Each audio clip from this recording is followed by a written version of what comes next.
Hello everyone. आज के rapid fire cues में हम लोग मौर्योत्तर काल के टॉप 50 क्वेश्चन को देखेंगे। हमने सारे क्वेश्चन सेलेक्टेड और इम्पोर्टेंट लिया है। अगर आप किसी भी एग्जाम की तैयारी करते हैं तो आपके एग्जाम में इस वीडियो से क्वेश्चन देखने को मिलेगा। तो चलिए शुरू करते हैं। पहला क्वेश्चन है, मौर्य वंश के पतन के बाद मगध में किस वंश ने सत्ता स्थापित किया। एक्चुअली में इस क्वेश्चन में पूछा गया है कि जो मगध डायनेस्टी थी ना, उसमें जो मौर्य एम्पायर था, तो उसके जब डिक्लाइन हुआ तो उसके बाद कौन सा वंश आया। तो इसका आंसर होगा शुंग वंश। आप सबको पता होगा, कल के मौर्य वंश वाले वीडियो में मैंने बताया था कि मौर्य वंश के अंतिम जो शासक थे बृहदत्त, उनको मारकर पुष्यमित्र शुंग ने शुंग वंश की स्थापना की थी। तो इसका आंसर होगा ऑप्शन ए। आगे चलते हैं तो दूसरा नंबर क्वेश्चन है, शुंग वंश का संस्थापक कौन था। तो मैंने आपको अभी बताया पुष्यमित्र शुंग। तो ऑप्शन बी यहाँ पे सही आंसर होगा। अगला क्वेश्चन है, पुष्यमित्र शुंग ने अंतिम मौर्य शासक की हत्या करके सत्ता प्राप्त की थी, वह कौन था। तो मैंने आपको अभी बताया सारी कहानी कि जो बृहदत्त जो था मौर्य वंश का अंतिम शासक था, इसी को मार के पुष्यमित्र शुंग ने शुंग वंश की स्थापना किया। ठीक है, तो जो भी इम्पोर्टेंट है सारे मैंने यहाँ पे पॉइंट लिया है। पुष्यमित्र शुंग किस मौर्य शासक का सेनापति था। तो एक्चुअली में ना, पुष्यमित्र जो शुंग थे, ये मौर्य वंश के ही जो बृहदत्त जो था, इसी का सेनापति था पुष्यमित्र शुंग। और अपने सेनापति को ही मारकर अपना वंश बना लेता है, शुंग वंश का स्थापना कर लेता है। देखिए जरा क्या धोखेबाज है। अगला क्वेश्चन है, शुंग वंश की राजधानी मुख्यतः कहाँ थी। तो शुंग वंश का जो राजधानी था वो मुख्यतः कहाँ था, ये क्वेश्चन पूछा है। तो एक्चुअली में तो शुंग वंश की जो राजधानी थी वो पाटलिपुत्रा ही थी। उसने एक बार उज्जैन भी शुंग वंश की राजधानी बनाया गया था, लेकिन यहाँ पे जब ऑप्शन में पाटलिपुत्रा है तो पाटलिपुत्रा ही आप लगाएंगे। तो अगर आप इस तरीके के कंटेंट चाहते हैं तो रोज़ 7 बजे आपको टॉप 50 क्वेश्चन यहाँ पे मिलेंगे। तो चैनल को सब्सक्राइब करके लाइक कर लीजिएगा वीडियो को। चलिए आगे बढ़ते हैं। तो अगला क्वेश्चन है, मालविका अग्निमित्रम के लेखक कौन है। तो एक्चुअली में मालविका अग्निमित्रम जो है, ये दो लोगों की लव स्टोरी है, मालविका और अग्निमित्र का, है ना। और इसको लिखा गया है कालिदास के द्वारा। तो यहाँ पे तो आंसर हो जाएगा ऑप्शन ए। ठीक है, अगला क्वेश्चन है, मालविका अग्निमित्रम का नायक कौन है, मतलब हीरो के बारे में पूछ रहा है कि जो इस कहानी में जो हीरो है वो कौन है। तो मैंने आपको अभी बताया कि अग्निमित्र नाम का एक हीरो है और इसकी प्रेमिका है मालविका। ठीक है, दोनों बात याद रखिएगा, मालविका इनकी प्रेमिका है और अग्निमित्र हीरो हैं, है ना। इसी को इस किताब में, इस पुस्तक में बताया गया है इनकी लव स्टोरी को। ठीक है, तो नायक पूछा था तो आंसर हो जाएगा ऑप्शन बी। आगे चलते हैं तो अगला क्वेश्चन है, महाभाष्य के लेखक कौन है। तो महाभाष्य के लेखक कौन होंगे, पतंजलि, है ना। आप ऐसे याद रख सकें, भाष्य चूर्ण कौन बनाता है, पतंजलि ही बनाता है, तो ऐसा आप याद रख सकते हैं। अगला क्वेश्चन है, पतंजलि का महाभाष्य किस ग्रंथ पर भाष्य है, मतलब किस ग्रंथ पर कमेंट्री है, किस ग्रंथ पे व्याख्यान है। क्वेश्चन ये पूछ रहा है बेसिकली। तो क्वेश्चन नंबर 9 का आंसर होगा अष्टाध्यायी। तो अष्टाध्यायी जो है उसी पे पतंजलि का महाभाष्य कमेंट्री किया हुआ है। तो ऑप्शन ए होगा। अगला क्वेश्चन है, शुंग काल में किस स्तूप का विस्तार और सजावट हुआ। तो मैंने आपको मौर्य काल में ही बताया था कि मौर्य काल में अशोक ने सांची स्तूपा बनाया था और उसी सांची स्तूपा को रेफर करते हुए शुंग काल में उसको और बड़ा बनाया गया और उसको और सजाया गया। ठीक है, सांची स्तूपा को। तो यहाँ पे आंसर होगा ऑप्शन ए। समझ गए। आगे चलते हैं तो अगला क्वेश्चन है, शुंग वंश के बाद मगध में कौन सा वंश आया। तो शुंग वंश के बाद मगध में कौन वंश आया, तो आपको याद रखना है कण्व वंश, है ना, जो भी है कण्व वंश। कैसे याद रखेंगे कि शुंग के बाद देखिए कण्व आया ना, कण्व का जो संस्थापक था, मतलब कौन बनाया था कण्व वंश को, तो वासुदेव थे, है ना। कृष्ण से याद रखेंगे, है ना। पूछ रहा है कण्व वंश का संस्थापक कौन था, तो कण्व वंश का कौन था, वासुदेव। यहाँ पे आंसर होगा ऑप्शन ए। कण्व, देखिए कण्व के हम जैसे कण्व वंश सुनते हैं ना, हमें वासुदेव याद आ जाते हैं। ठीक है, तो ऐसे हमें याद हो गया है। अगला क्वेश्चन है, कण्व वंश के किस वंश का स्थान लिया। तो जो कण्व वंश था ये शुंग वंश के बाद आया था ना, तो शुंग वंश का स्थान लेगा। सिंपल सी बात है। अगला क्वेश्चन है सातवाहन वंश का संस्थापक किसे माना जाता है? तो आप सबने पढ़ा होगा सातवाहन जो वंश है इसके संस्थापक है सिमुक सतवाहन, सिमुक सतवाहन। तो यहाँ पे आंसर ए होगा, ऑप्शन ए। और इसका जो प्रसिद्ध जो पॉपुलर जो राजा था वो था गौतमी पुत्र सतकर्णी। तो ये भी आपको याद रखना है। अगला क्वेश्चन है सातवाहनों की प्रमुख राजधानी कहाँ थी? तो सातवाहनों के जो प्रमुख राजधानी थी वो प्रतिष्ठान थी, ऑप्शन ए। अगला क्वेश्चन है सातवाहन वंश का सबसे प्रसिद्ध शासक कौन था? तो गौतमी पुत्र सतकर्णी। और देखिए जी यहाँ पे गौतमी पुत्र, जैसे आपने सुना होगा महाभारत में कि कई पुत्र, रामायण में सुना होगा, महाभारत में आपने सुना होगा द्रौपदी पुत्र ऐसे करके श्री कृष्ण बुलाते हैं, है ना। तो यहाँ पे जो गौतमी पुत्र है ना, आपसे पूछेगा कि जो सातवाहन वंश है वो किसकी प्रधानता देती है? तो यहाँ पे माँ की प्रधानता देती है, मतलब माँ से नाम यहाँ पे आता है। तो गौतमी पुत्र सतकर्णी ये मेल है ना, ये पुरुष शासक है, लेकिन इनका नाम माँ से आया है। तो यहाँ पे पूछेगा तो आपको बताना होगा, ठीक है। ऐसे जो जनरली होती है डायनेस्टी, वो पिता के नाम से नाम होता है शासक का, लेकिन सातवाहना में माँ के नाम से शासक का नाम जुड़ता था, टाइटल होता था, ये समझिए, ठीक है। अगला क्वेश्चन है गौतमीपुत्र सतकर्णी की उपलब्धियों का वर्णन किस अभिलेख में मिलता है? तो गौतमीपुत्र जो सतकर्णी थी जो थे उनके बारे में उनकी जो अचीवमेंट है वो कौन से अभिलेख में मिलता है, ये पूछ रहा है। तो ये है नासिक का अभिलेख, नासिक इंस्क्रिप्शन, ठीक है। अगला क्वेश्चन है गौतमीपुत्र सतकर्णी की माता कौन थी? तो गौतमीपुत्र जो सतकर्णी थे इनके माता थी गौतमी बालाश्री। और यही गौतमी जो टाइटल है गौतमीपुत्र सतकर्णी को अपने माँ से मिलता है, ठीक है। तो अगला क्वेश्चन है सातवाहन शासकों की एक प्रमुख विशेषता थी। तो जो सातवाहन शासक थे मैंने आपको अभी बताया कि ये मातृ नाम का प्रयोग करते थे, मतलब माँ के नाम से अपने शासकों के नाम को टाइटल देते थे, है ना, यूज ऑफ मैट्रोनिमस, ठीक है, याद रखिएगा। अगला क्वेश्चन है गौतमीपुत्र नाम किस परंपरा को दर्शाता है? तो अभी मैंने आपको बताया मातृ नाम पर आधारित नाम, है ना, माँ के नाम से बहुत से ऐसे जो जनरली जो भी शासक हैं वो अपने पिता के नाम से अपना नाम लेते हैं, लेकिन यहाँ पे गौतमीपुत्र जो सतकर्णी यानी आप कह सकते हैं सातवाहन वंश के जो शासक थे वो अपनी माँ से नाम लेते थे, ठीक है।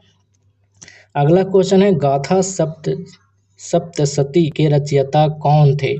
तो गाथा सप्तशती जो थे इनके रचयिता हाल थे, हाल, और इंग्लिश में हाला, आप ऐसे याद रख सकते हैं।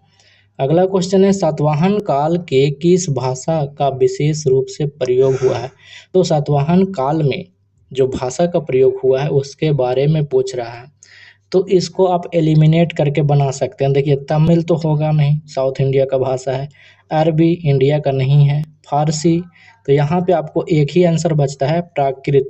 तो यहाँ पे आंसर होगा प्राकृत, ऑप्शन ए। अगला क्वेश्चन है सातवाहन काल के किस कला शैली का प्रमुख विकास हुआ है ना।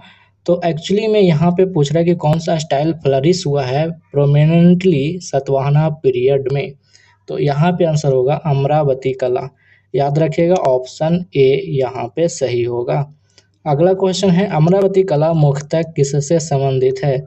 तो अमरावती कला जो है, अमरावती जो आर्ट है ये किस धर्म से संबंधित है, ये क्वेश्चन पूछ रहा है। तो इसका आंसर होगा बौद्ध धर्म, ऑप्शन ए।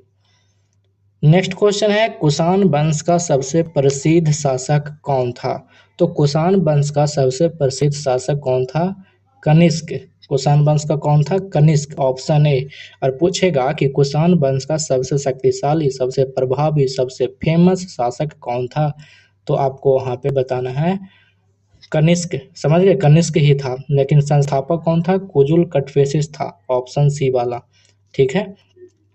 अगला क्वेश्चन है कुषाण वंश का संस्थापक कौन माना जाता है? तो मैंने आपको अभी बताया कुजुल कटफेसिस जो थे यही कुषाण वंश के संस्थापक थे। अगला क्वेश्चन है, कनिष्क किस धर्म का महान संरक्षक था? तो जो कनिष्क था ना, ये कौन सा धर्म को सबसे ज़्यादा पैटर्न करता था, आगे प्रोपेगेट करता था, मतलब फैलाया था, उसकी पूजा करता था, उसकी देख रेख करता था, ये पूछ रहा है। तो ये बौद्ध धर्म का, ऑप्शन ए सही होगा। अगला क्वेश्चन है, कनिष्क के शासनकाल में कौन सी बौद्ध संगीति आयोजित हुई? तो कनिष्क के शासनकाल में कौन सी होगी? प्रथम कनिष्क के काल में प्रथम हो जाएगी, है ना, ऑप्शन ए। अगला क्वेश्चन है, चतुर्थ बौद्ध संगीति कहाँ आयोजित हुई? तो आरवीपी के, है ना, ऐसे याद किया हम लोगों ने, तो कहाँ होगी? कश्मीर में, ऑप्शन ए। अगला क्वेश्चन है, चतुर्थ बौद्ध संगीति के समय किस बौद्ध शाखा को विशेष संरक्षण मिला? तो एक्चुअली में ना, चतुर्थ बौद्ध संगीति आपको पता होगा, बौद्ध धर्म के दो जनरली और मेनली दो शाखा हैं। ऐसे तो तीसरा भी है ब्रजयान, लेकिन आपको पता होगा महायान और हीनयान, ये दो शाखा हैं। तो पूछ रहा है कि कौन से शाखा को सबसे ज़्यादा संरक्षण मिला, मतलब कौन से शाखा के बारे में सबसे ज़्यादा बहस हुआ, उसके बारे में बात हुई चतुर्थ बौद्ध संगीति में, ये पूछ रहा है। तो इसका आंसर होगा महायान, ऑप्शन ए। अगला क्वेश्चन है, कनिष्क की राजधानी कहाँ थी? तो कनिष्क की राजधानी बताइएगा कहाँ थी? तो ये पुरुषपुर थी, और पुरुषपुर अभी कहाँ पड़ता है? तो पाकिस्तान में पड़ता है, जिसे पेशावर कहा जाता है, ऑप्शन ए होगा। अगला क्वेश्चन है, पुरुषपुर का आधुनिक नाम क्या है? आ गया ना।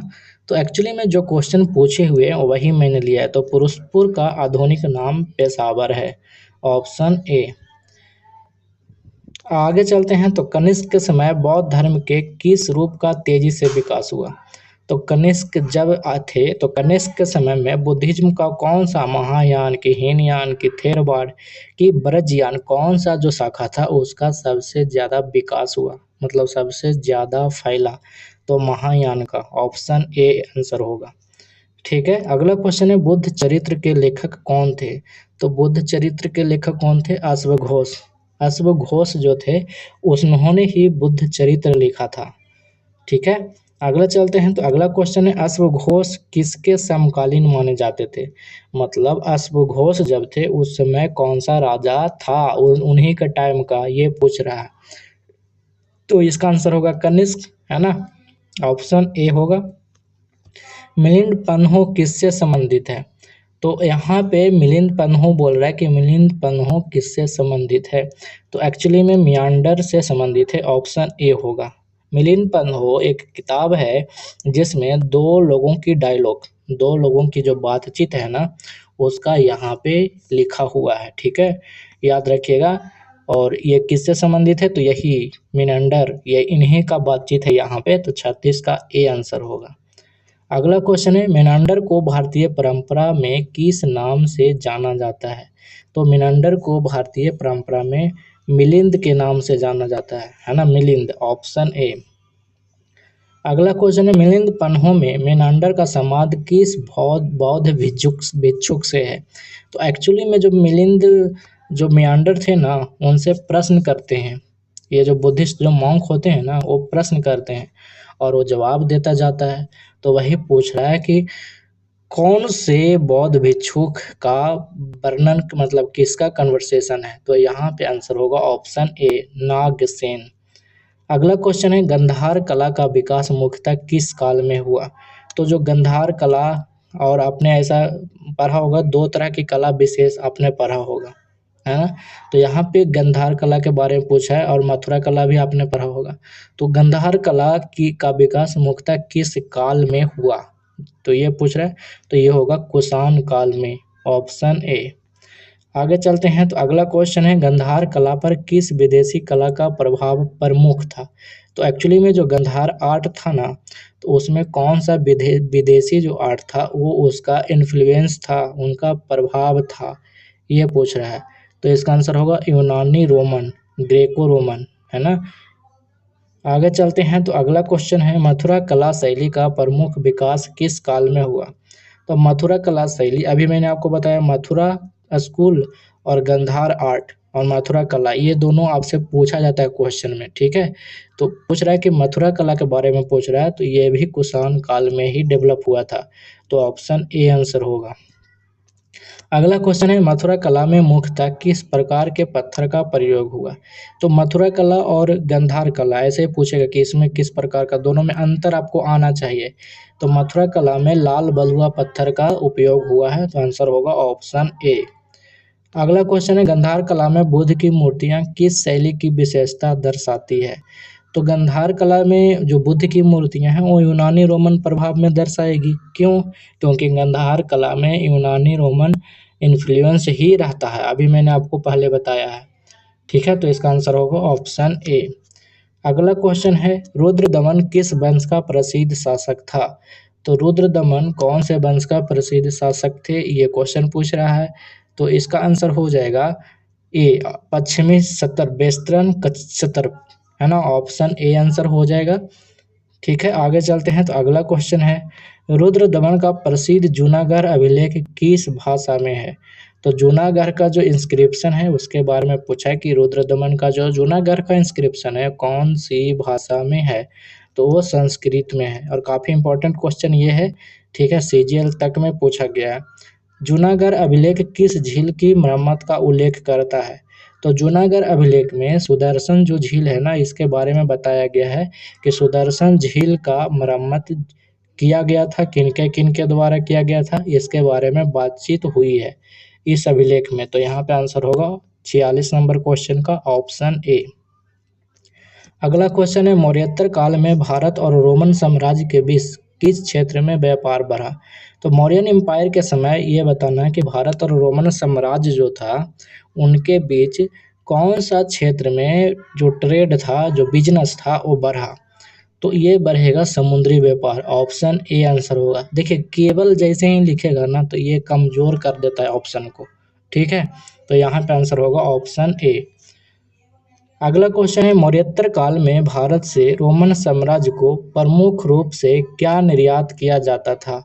तो मौर्योत्तर काल में भारत से रोमन साम्राज्य को प्रमुख रूप से क्या निर्यात किया जाता था। मौर्योत्तर काल में भारत से रोमन साम्राज्य को प्रमुख रूप से बोल रहा है ना, मतलब रोमन साम्राज्य को क्या एक्सपोर्ट किया जाता था, ये क्वेश्चन पूछ रहा है।